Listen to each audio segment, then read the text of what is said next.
मैं देवरिया बाबू चैनल से बोल रहा हूँ। मैं आपको सुंदरकांड का 42 दोहा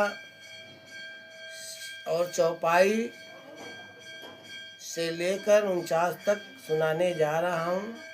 इस सुंदरकांड को पढ़ने से आपको 21 दिन में लाभ मिलेगा। मैं सुनाने जा रहा हूँ सुंदरकांड।